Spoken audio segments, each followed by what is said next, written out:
நான் சொல்ற வார்த்தைக்கு கோச்சுக்காதீங்க யாரும். நான் உள்பட, இன்னொருத்தர் உள்பட, என்னோட கணவர் உட்பட நான் இந்த வார்த்தையை உண்மையா பகிரங்கமா சொல்றேன். என்ன அப்படின்னா, ஒருத்தரை நம்ம இஷ்டப்பட்டு கல்யாணம் பண்றோமோ, அப்பா அம்மா சொல்லி கல்யாணம் பண்றோமோ, கல்யாணம் பண்ணிக்கிறோம். கல்யாணம் பண்ணனதுக்கு அப்புறம் தன்னோட மனைவி கிட்ட இருந்தும் கணவன் கிட்ட இருந்துதான் அந்த அன்பான வார்த்தைகள், ஆசையான வார்த்தைகள், ஆபாசமான வார்த்தைகள் கேட்கணுமே தவிர அடுத்த ஆண் கிட்டயோ அடுத்த பெண் கிட்டயோ தேடுறது தப்பு தப்பு.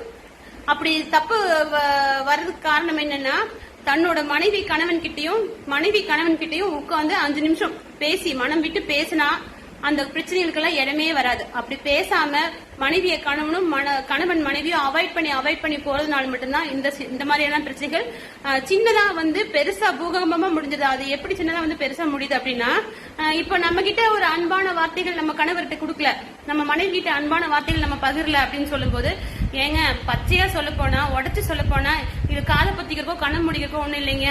நம்ம மனித வாழ்க்கையில் நடக்கிற இயற்கையான நடைமுறை தாங்க. ஒரு புருஷன் பொண்டாட்டினா அந்த லைட் ஆஃப் பண்ணி லைட் போற வரைக்கும் இல்லைங்க, அதுக்கு மேல நிறைய இருக்குதுங்க. அதுக்கு மேல நிறைய இருக்கு. எப்படி அப்படின்னா, கல்யாணம் மூச்சா எல்லாத்துக்குமே குழந்தை பிறக்குங்க. குழந்தை பிறந்ததுக்கு அப்புறம் அந்த கல்யாணம் மூக்கிற அன்னைக்கு அந்த இருக்கிற பாசம், தாலி கட்டுற அன்னைக்கு இருக்கிற பாசம் கடைசி சாக வரைக்கும் இருக்கணுங்க. அதுதாங்க புருஷன், அதாங்க பொண்டாட்டி. அந்த பாசம் குறைய அந்த பாசம் யார்கிட்ட இருக்கோ அதை எதிர்பார்த்து போறாங்க. அந்த பாசம் யார்கிட்ட இருக்கோ அதை எதிர்பார்த்து போறாங்க. அப்படியேங்க வச்சுக்கணும். நீங்க உங்களுக்கு 1000 வேலை இருக்கட்டும், உங்களோட மனைவி கிட்ட 5 நிமிஷம், டெய்லி 24 மணி நேரத்துல 5 நிமிஷம் ஒதுக்க முடியாதா? உங்க கணவன் கிட்ட உங்களுக்கு 5 நிமிஷம் ஒதுக்கி அடுத்த ஆம்பளை கிட்ட பேசணும்னு நினைக்கிற வார்த்தைகளை உங்க கணவன் கிட்ட நீங்க பேச முடியாதா? பேசினா அடுத்த ஆண் கிட்ட என்ன சந்தோஷம் கிடைக்குமோ அதை விட லட்ச மடங்கு கோடி மடங்கு கிடைக்குங்க உங்க கணவர்கிட்ட வீகோ பார்க்காதீங்க. நம்ம புருஷன்கிட்ட அசிங்கத்தை பார்க்காதீங்க. விட்டு கொடுத்து போங்க. கௌரவத்தை பார்க்காதீங்க. அடுத்த ஆண் கிட்ட போய் உங்களோட மனசுல இருக்கிற குறைகள்லாம் சொல்றீங்க. அடுத்த பெண் கிட்ட போய் என் மனைவி இப்படி, என் கணவன் இப்படி போய் உங்க மனசுல இருக்கிறதெல்லாம் கொட்டுறீங்க. உங்க கணவன் கிட்ட கொஞ்சம் பேசுங்க. நீங்களும் கணவன்மார்களே மனைவிகளை புரிஞ்சுக்குங்க, விட்டு கொடுத்து போங்க.